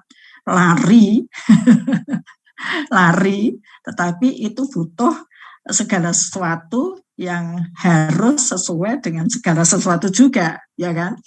Tenaga, pikiran, biaya, dan finansial untuk yang diberikan. Baik. Yang terakhir adalah random fluctuation. Lingkungan itu sangat berpengaruh. Selalu terjadi fluktuasi. Selalu ada perubahan-perubahan yang baik itu diingini maupun justru banyak yang tidak diinginkan. sukar dikendalikan. Misalnya sekarang ini curah hujan masih tinggi. Buktinya April seharusnya itu sudah musim kemarau. Sekarang di bulan Juni itu masih hujan, ya kan? Ya kan Bapak-bapak, di situ jangan masih hujan ya. Udah berhenti Bu, udah berhenti hujannya. Di sini malah barusan hujan deras nih. Nah, jadi ini artinya bahwa terjadi fluktuasi dari musim. Sukar dikendalikan, mempengaruhi secara acak proses produksi, menyebabkan output bisa berbeda dengan yang diinginkan. Jelas itu. Contoh random fluctuation adalah fungsi-fungsi lain dalam organisasi, yaitu fungsi pemasaran, keuangan, personalia, dan sebagainya. Ini adalah fungsi lain dalam organisasi dari fluktuasi iklim, ya, pengaruh daripada lingkungan luar. Nah, lingkungan di luar perusahaan itu adalah pengaruh juga, yaitu peraturan pemerintah, hukum, kondisi sospol, sosial politik, ekonomi, perubahan-perubahan ya yang selalu terjadi pada konsumen, perubahan harga. Sekarang saja harga Pertamax, ya kan? Saya bahan bakarnya pakai Pertamax, yang tadinya 9.600 sekarang sudah 12.600. Betul nggak Pak? Kalau di situ berapa? Sama kan? Sama Bu, sama. Sama kan? Ya. Jadi artinya ada kenaikan harga di bahan bakar. Kalau kenaikan harga terjadi pada bahan bakar, tentu akan mempengaruhi harga bahan dasar, misalnya ya harga dasar dari makanan-makanan yang kita olah. Misalnya kita mengolah untuk bahan lauk misalnya. Itu lauknya berasal dari daging, dari telur, dari sayur, dan lain-lain. Tentu semuanya akan naik. Karena transportasi itu sangat dipengaruhi oleh harga bahan bakar. Itu sudah layak dan sudah jelas gitu kan Pak. Sehingga fluktuasi hampir selalu terjadi. Hanya dapat dikurangi melalui usaha keras dalam manajemen. Ya. Nah, random fluctuation dalam manajemen produksi tanaman, MPT, pengaruh lingkungan itu lebih besar dibanding pengelolaan produk atau jasa yang lain. Mengapa? Nah, ini jawaban bapak-bapak ini yang saya inginkan. Pak Rudi, misalnya apa Pak? Mengapanya itu? Mengapa pada MPT, manajemen produksi tanaman, ya di situ perkelapa sawitan, pengaruh lingkungan itu lebih besar dibandingkan dengan pengelolaan produk atau jasa yang lain. Mengapa Pak? Karena kita ini Bu, kita kan banyak menggantungkan resources kayak sinar matahari, air itu kan dari pemberian alam, bukan dari kultur teknis ya Bu ya. Kira-kira gitulah. Ya, diantaranya itu. Ya, di samping pupuk dan lain-lain, itu kan lingkungan luar. Terutama cahaya matahari yang sangat dibutuhkan untuk pohon kelapa sawit. Ya, tapi itu kurang, nanti apa saja bisa dilengkapi. Nah, analisis masalah strategi pengembangan produksi tanaman perkebunan ini seperti ini. Balik lagi, dari mulai panen musiman, harga fluktuatif, ini semua harus diukur, harus diketahui, harus dievaluasi. Luas areal berkurang, ini harus dipikirkan juga, akan mempengaruhi produktivitas, sehingga produktivitas bisa menurun, ya. Skala usahanya kecil itu juga harus dipikirkan, ya. Penanganan pasca panennya seperti apa, ya. Apakah kurang baik, hama penyakit juga menyerang atau bahkan bisa diatasi, ini juga harus dievaluasi, ya. Nah, ini semua itu adalah berasal dari ini yang nantinya itu akan kembali ke sini, harus dievaluasi dari sini juga, yaitu pengembangan investasi rendah, bunga bank tinggi, atau itu pengaruh dari persaingan faktor produksi, TBM lama, ya, dan teknologi budidayanya bagaimana, ya, lingkungan kurang tepat dan sebagainya, evaluasi. Yang ini akan mempengaruhi ini semuanya. Nah, ini akan mempengaruhi produk. Bagaimana kalau mau membuat suatu produk yang unggul? Tentu akan harus dievaluasi dari ini semuanya. Yang tentu ini akan dipengaruhi juga oleh varietas yang akan ditanam. Varietas yang ditanam itu berasal dari bibit varietas apa. Ya, itu semua menyangkut ke sana. Dan itu semuanya itu tergantung dari supply juga. Ya, supply ini akan sangat mempengaruhi kemampuan dari saingan dari perusahaan yang lain, ya. Dan ini akan tergantung juga dari para petani, apakah itu petani plasma dan mandiri, dari masukan TBS-nya, ya. Jadi semua akan mempengaruhi. Selain itu juga dipengaruhi oleh kebijakan yang tadi sudah disampaikan, kebijakan, peraturan, ya. Tetapi kita sebagai manajemen yang ada di manajemen di perusahaan itu harus mempunyai seni dan harus mempunyai intuisi, harus mempunyai kepekaan, harus mempunyai terobosan diantaranya adalah terobosan teknologi. Nah, ini jadi seorang manajer tuh nggak bisa tidur, ya. Wah, ini kok fluktuasinya harga jadi begini. Loh, kok ini kok lingkungan tuh kok seperti ini. Iklim kok seperti ini. Waduh, pencahayaan matahari hanya misalnya dalam satu hari itu hanya ada cuma 5 jam karena hujan. Ya, misalnya. Sehingga penyinarannya itu hanya 5 jam saja. Nah, ini menjadi penelitian Bapak-bapak sekalian juga. Tapi di tahun ini dengan curah hujan yang tinggi itu akan diketahui nanti kalau sudah habis tahunnya, kan bisa dievaluasi di tahun berikutnya 23. Nah, baru sekarang ini di data terus-menerus oleh perusahaan supaya nanti bisa menjadi penelitian di tahun depan bagi bapak-bapak yang masuk di tahun kemudian gitu. Jadi terus-menerus penelitian dilakukan. Nah, kalau dilihat dari masa produksi daripada pertanian itu tentu bapak-bapak sekalian tahu, ya, kalau pertanian, ya, produksinya itu udah rusak, makan tempat, ya, tentu itu juga akan dilakukan di kelapa sawit, perkebunan, musiman kalau pertanian, kalau kelapa sawit tidak, kualitas beragam, ya. Nah, ini keberagaman itu sangat mempengaruhi kalau pada pertanian. Letaknya di mana? Ini kalau pertanian.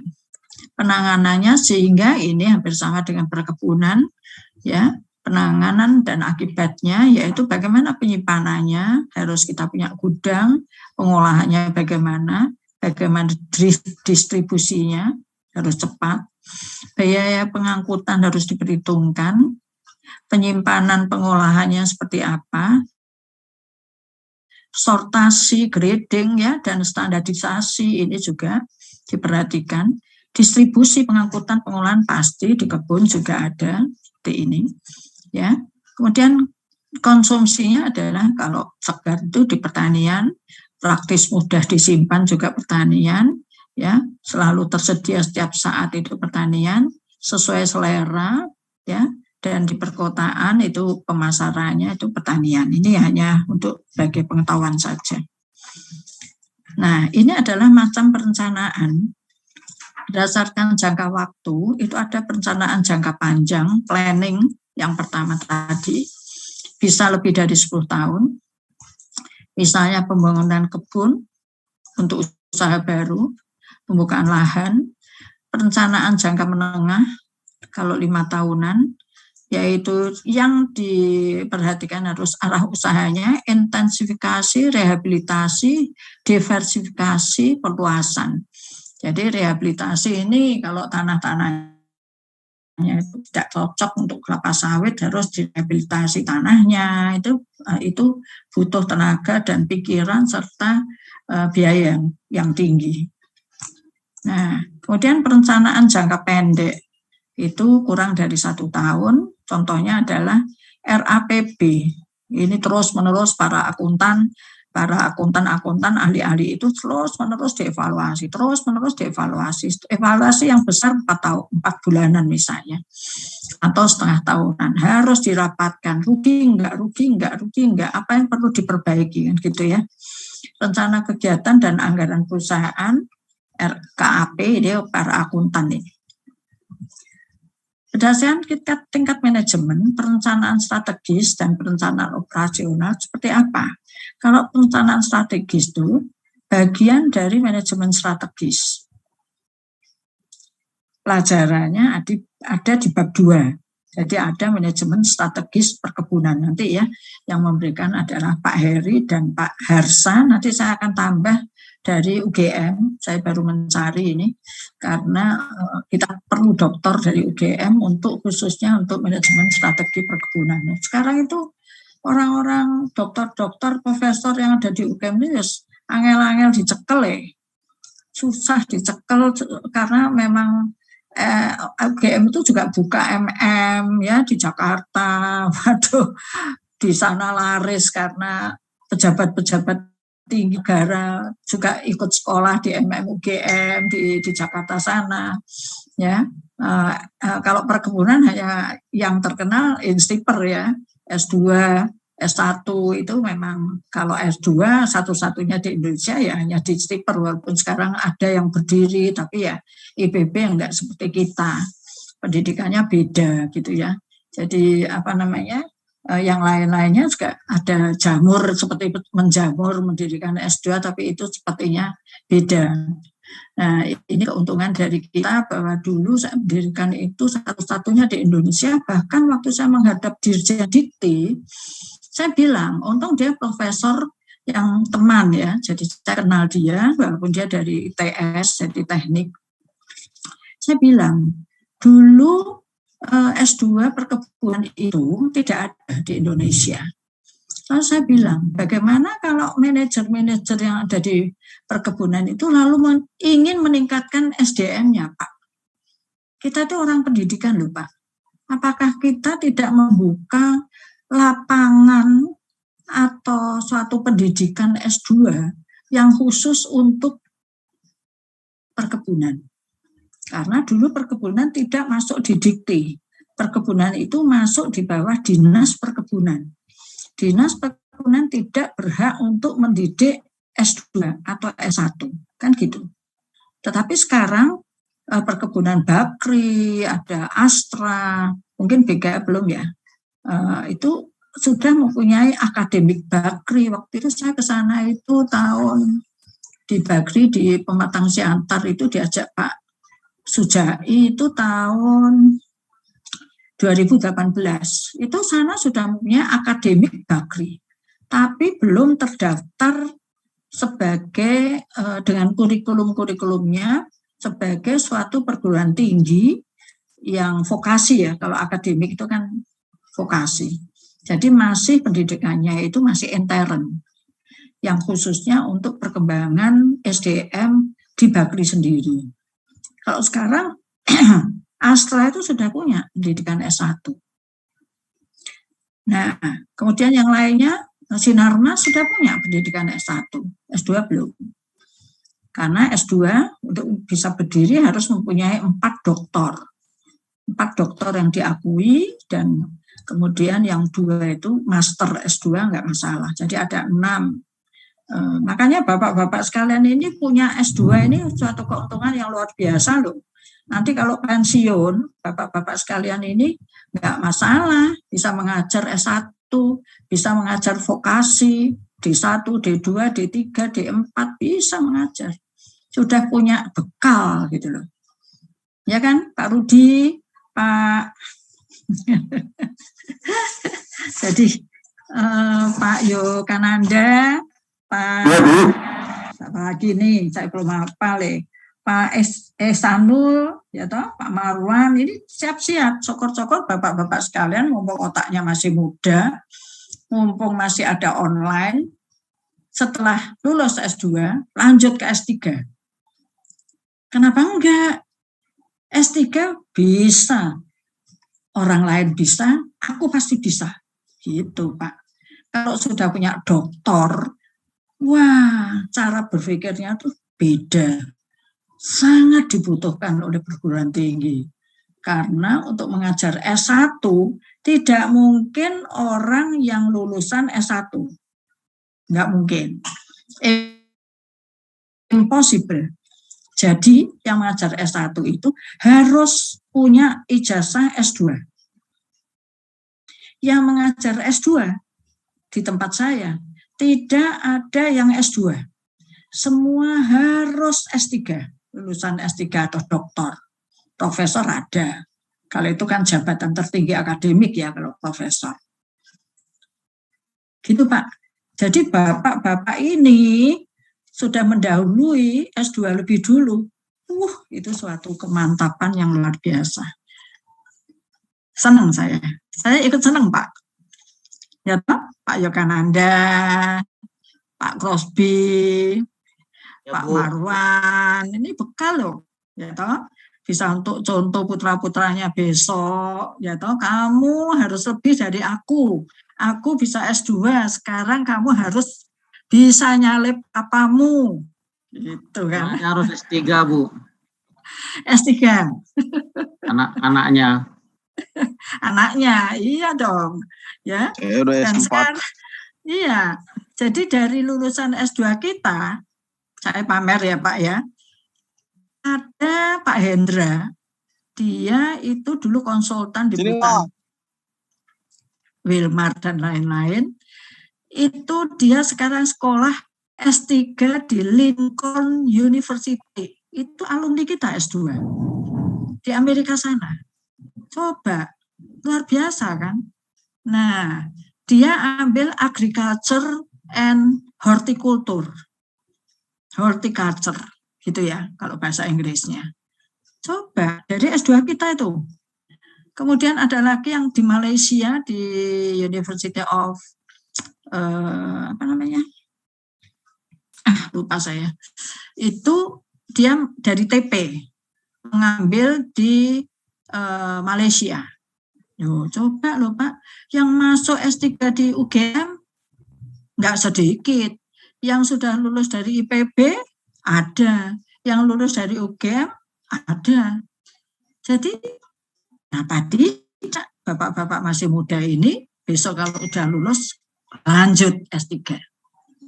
Terus, bapak-bapak sekalian, harus bisa mendirikan suatu prodi, mencangkok, sebagai cangkokan dari Fakultas Pertanian yang ada di situ, ya.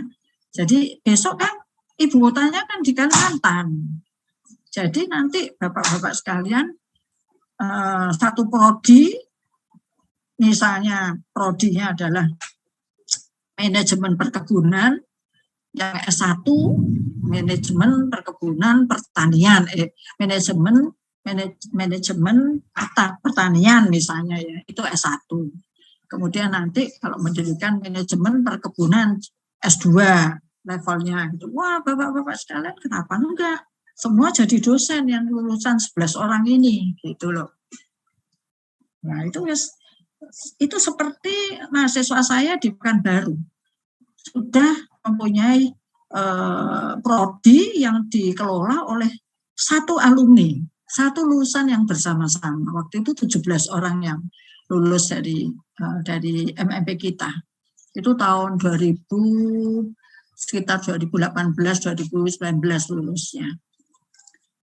Baik, lanjut tinggal sedikit. Berdasarkan tingkat manajemen perencanaan strategis, bagian dari manajemen strategis, lebih terfokus pada bagaimana manajemen puncak menentukan visi, misi, falsafah, dan strategi perusahaan untuk mencapai tujuan perusahaan dalam jangka panjang. Perencanaan operasional, bagian dari strategi operasional, lebih mengarah pada bidang fungsional perusahaan, berfungsi memperjelas makna suatu strategi utama yang nanti Bapak-Bapak sekalian ada mata pelajaran manajemen strategi ya Pak, dengan identifikasi rincian yang sifatnya spesifik dan berjangka pendek yang memiliki program kerja yang diimplementasikan dalam bentuk kegiatan usaha sehari-hari. Ya. Kemudian bagaimana pembangunan kebun dalam usaha baru?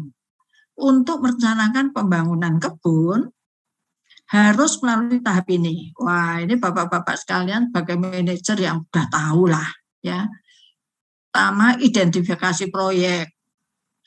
Nah, kalau itu dikelola dalam suatu proyek gitu ya untuk membangun satu kebun. Pra-studi kelayakan, jelas itu ada pra-SK-nya ya. Studi kelayakan ada SK-nya ya. Visibility study harus ada. Kemudian penyusunan usulan proyek pembangunan yaitu disingkat juga sebagai UP, usulan proyek, development project proposal. Evaluasi proyek, EP, evaluation of project, pelaksanaan investasi ya, pelaksanaan ini singkatannya, evaluation and perencanaan ya, planning secara berulang. Nah, ini disesuaikan. Semakin luas cakupan proyek, semakin besar pula nilai investasi jelas ya. Untuk proyek yang besar, perencanaan harus lebih teliti. Tahap perencanaan perlu dikerjakan sebaik-baiknya. Untuk proyek yang sedang, sekurang-kurangnya pra-SK, SK-nya tadi singkatannya ada di depan ya, serta penilaian usaha proyek harus dilalui sebelum dilaksanakan investasi. Untuk proyek yang kecil, SK dibuat sedemikian rupa sehingga laporannya mampu menyajikan UP yang mencakup seluruh tugas dan tahap ya sampai yang 5. Yang terakhir adalah per definisi proyek, kelayakan proyek, studi kelayakan, evaluasi proyek ya, yang nanti Bapak-bapak sekalian bisa membaca sendiri. Dan ini sampai berapa slide-nya? Sampai 25 ya. Nah, yang terakhir adalah aspek-aspek lain yang perlu dipertimbangkan, yaitu aspek komersial, aspek teknis, kesesuaian iklim, tanamannya, bibitnya, peralatan mesin-mesin pra dan pasca panen, bahan tenaga kerja, serta prasarana. Oh, masih ada aspek ekonomi, keuangan. Nanti akan saya berikan PR-nya, pekerjaan rumahnya atau tugasnya yang Bapak-bapak sekalian harus untuk tambahan nilai. Tapi tidak boleh copy paste. Jadi harus mempunyai ide-ide sendiri, browsing-browsing, mencari sumber-sumber dari hasil penelitian yang sudah ada ya. Nah, itu nanti akan bagus pekerjaan Bapak-bapak sekalian, nilainya menjadi baik. Menjadi lebih baik. So, sayangnya di sini nggak ada A+, adanya A+. Ya, nggak ada amin, nggak ada nilai C, nggak ada ya. Saya berusaha untuk tidak memberikan nilai C kecuali kalau terlambatan terjadi pekerjaan betul-betul tidak bagus, tidak ada usaha dari bapak-bapak sekalian, ya. Tapi saya percaya BGA ini kompetisinya tinggi, rukun, bisa bekerja sama, saling komunikasi, tetapi tidak copy paste. Kalau copy paste nilainya 0, gitu ya. Jadi saya percaya bapak-bapak sekalian pasti bisa berkompetisi di dalam bekerja untuk bisa mendapatkan nilai yang terbaik, yaitu A. Itu bapak-bapak sekalian dari saya. Silahkan kalau ada pertanyaan, saya beri waktu. Ya, ini habis dah waktunya, tapi ya boleh. Silahkan. Apa saja boleh, termasuk bagaimana pembuatan proposal, pelajaran ini, dan lainnya.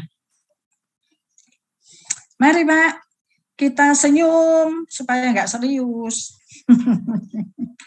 Supaya tidak stres, ya. Saya aja di pinggir pantai dengan ombaknya yang keras, ya, dengan nyur melambeng, gitu kan. Ayo Pak, silakan tanya apa saja. Silakan Pak. Tempat Ibu backgroundnya. Mantap kali di belakang Pak Andri itu backgroundnya. Backgroundnya Pak Yadi ini apa sih?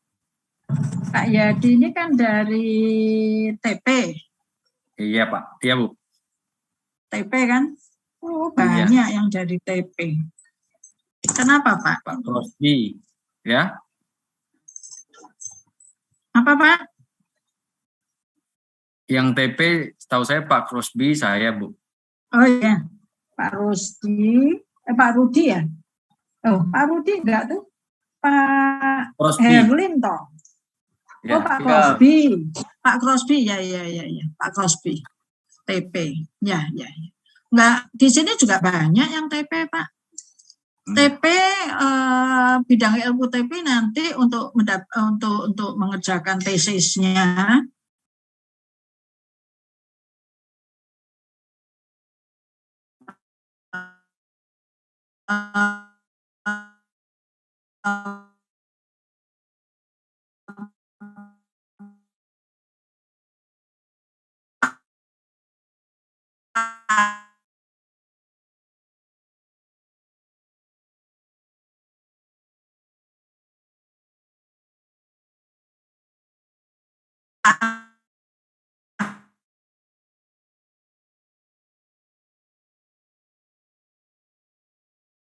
Belum apa-apa. Tapi kita harus mengakui bahwa mekanisasi kalau digalakkan nanti tenaga kerjanya itu menjadi nganggur, kan gitu. Jadi saya bilang bahwa Pak Crosby, kita itu ketinggalan jauh. Sekarang pun dengan adanya organisasi, angkong, dan sebagainya, itu seringkali belum digunakan karena jalan-jalan di kebun.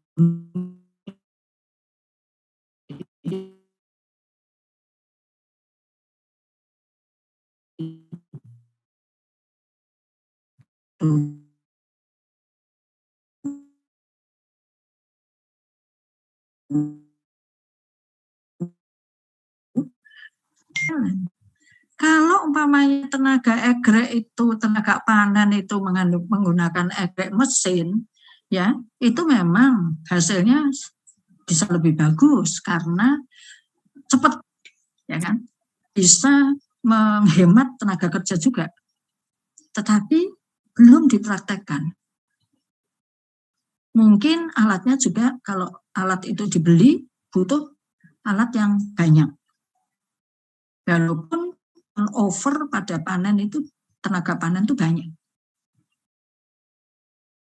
Gitu Pak Crosby, itu menjadi pemikiran kita. Karena BGA saja barangkali belum menggunakan secara keseluruhan alat-alat mekanisasi yang bisa mempercepat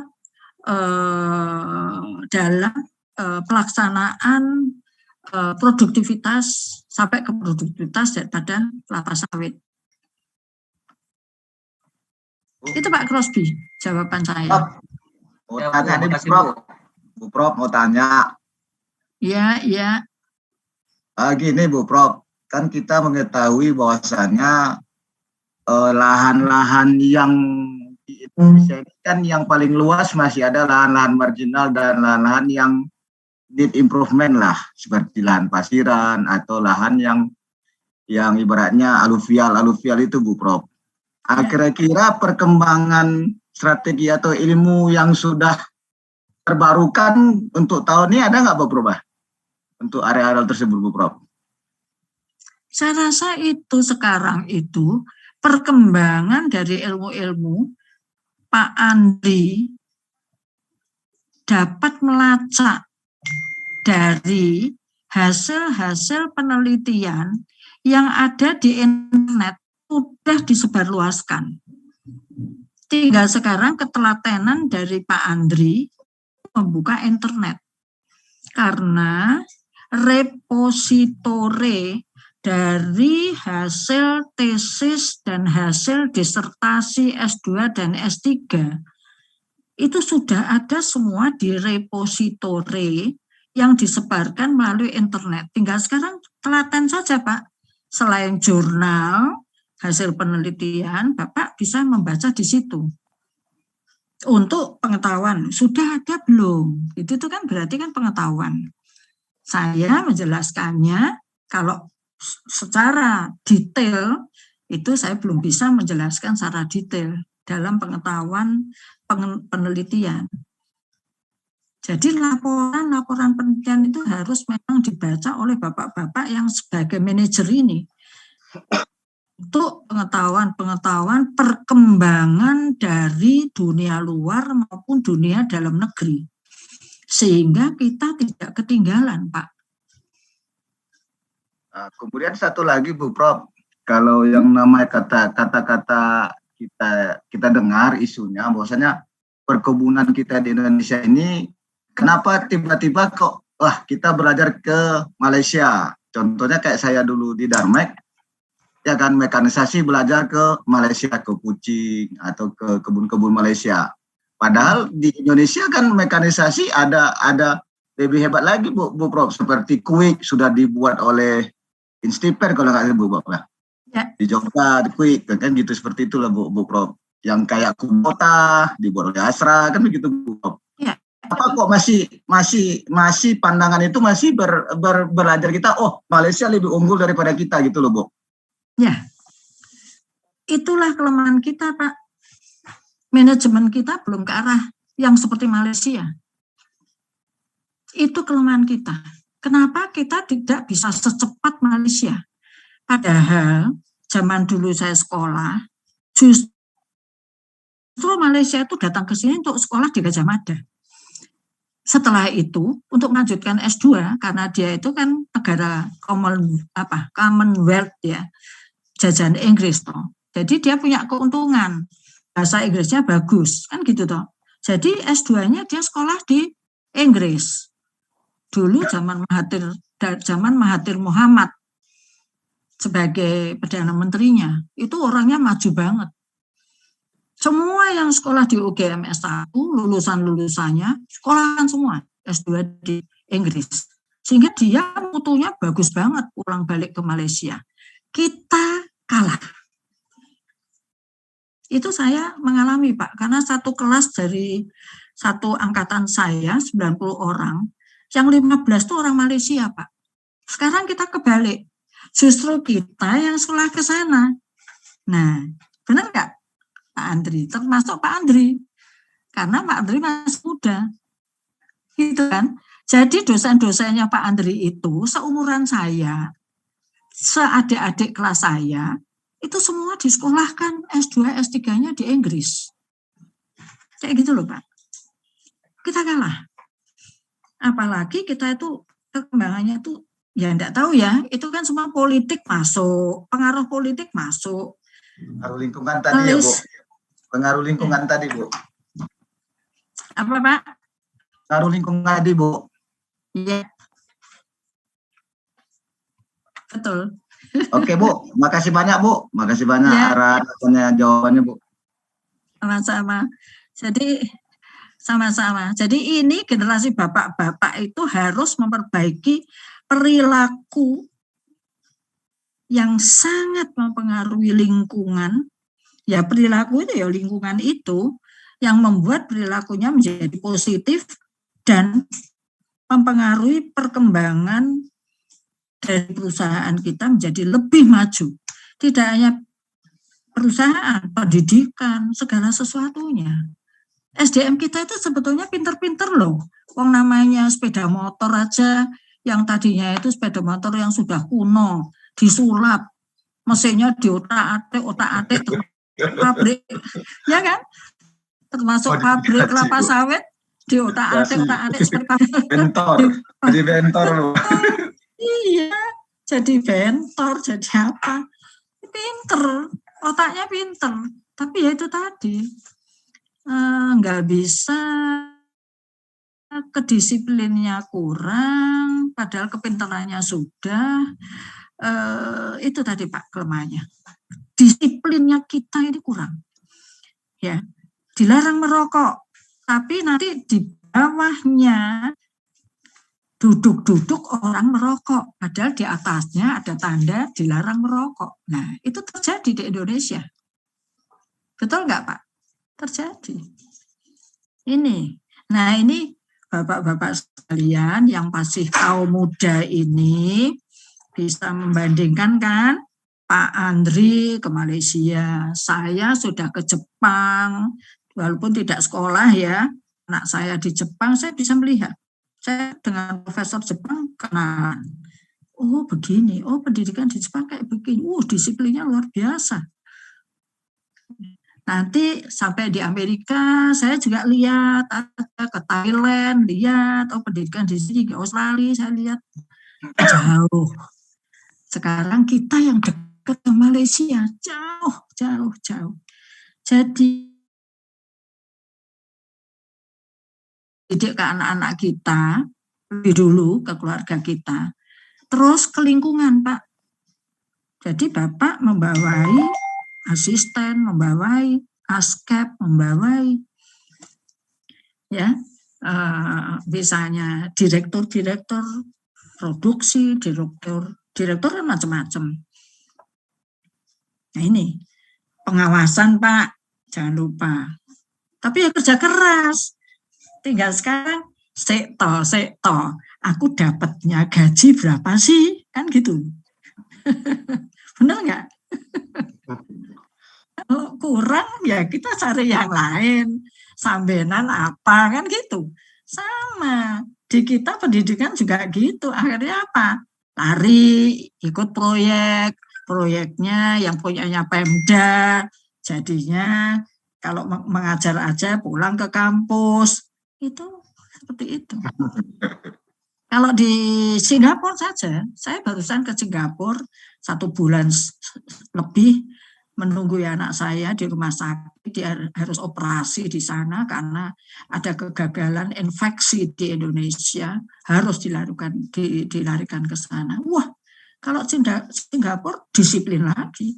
Dokter itu nggak boleh ngerangkep lebih dari 2.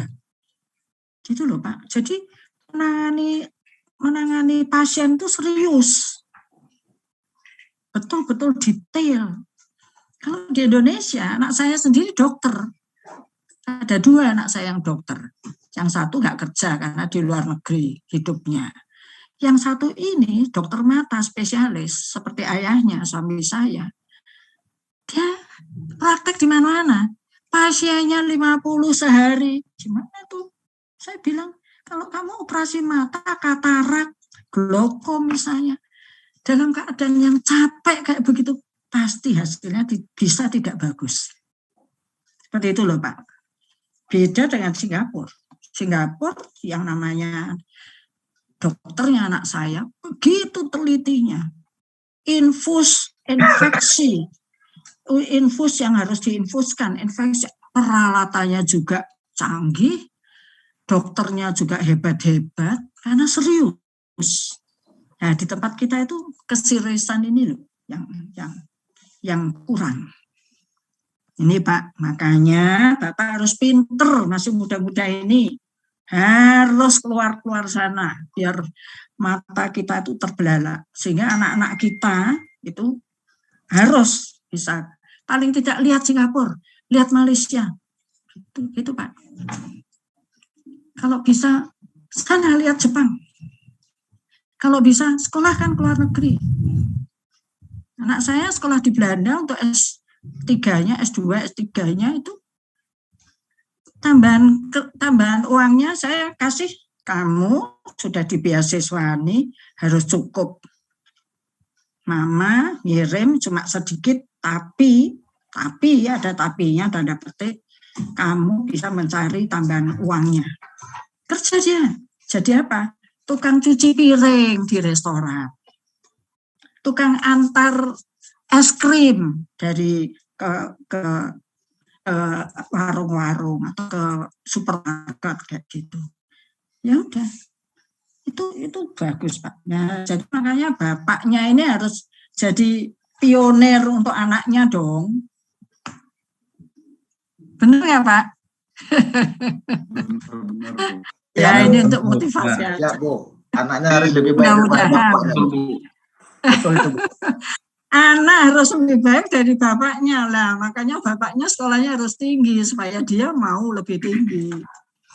Insya Allah. Mudah-mudahan. Amin Bu. Ada lagi Pak Adityo? Pak sama Pak Andri dari Crosby sudah. NKRI harga mati. Pak Aditya. Kemudian Pak Marwan, Pak Ihsan, Yogananda.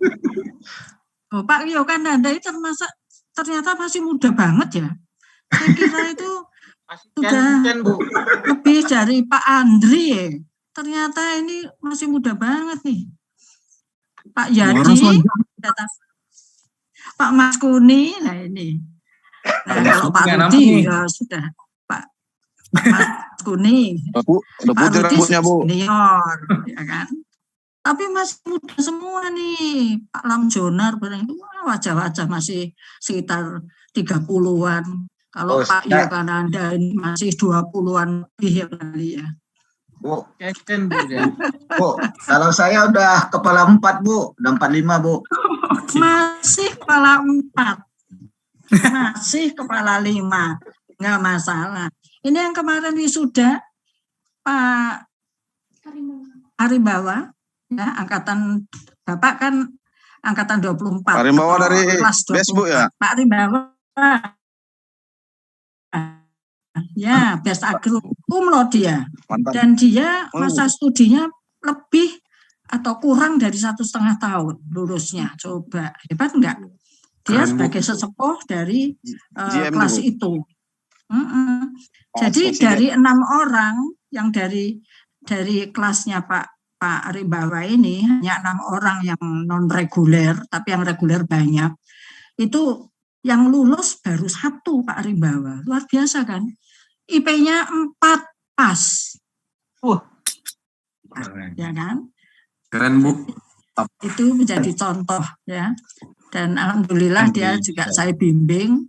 Alhamdulillah bagus. Orang Bali Bu ya. Itu Pak. Ya. Nah, ini bapak-bapak ini Pak Lamjonar ya masih muda banget itu pada umur. Pak Ihsan ya masih muda ya. John. Pak Crosby masih Lamjonar masih cabe-cabean itu Bu. Aduh, Bapak ini. Oke. Celana pendek itu, celana pendek. Bapak-bapak sekalian, untuk hari ini sekian dulu ya Pak, sudah sore. Ya Bu, makasih Bu. Makasih banyak Bu. Pendamping dari hari ini, pendamping dosen adalah Pak Taat. Terima kasih Pak Taat. Pak Taat boleh nampakkan mukanya nggak Pak ya? Pak Taat silahkan. Tampakkan mukanya Pak Taat. Halo Pak Taat. Ya Bu. Dibuka mukanya, itu bapak-bapak ingin tahu itu mukanya Pak Taat seperti apa. Tunjukkan pesonamu. Ayo Pak. Dia lagi merapi-rapikan. Pak Taat, ayo Pak, 1 menit ditampakkan. Mulai dari sekarang, Pak Taat. Mana? Nah ini dia, ya toh? Masih muda kuliah. Masih muda juga Bu. Masih punya putra baby yang masih umur 3 bulanan ya. Oh. Nah, jadi masih muda belia, umurnya masih 25-an atau barangkali 24 ya Pak ya.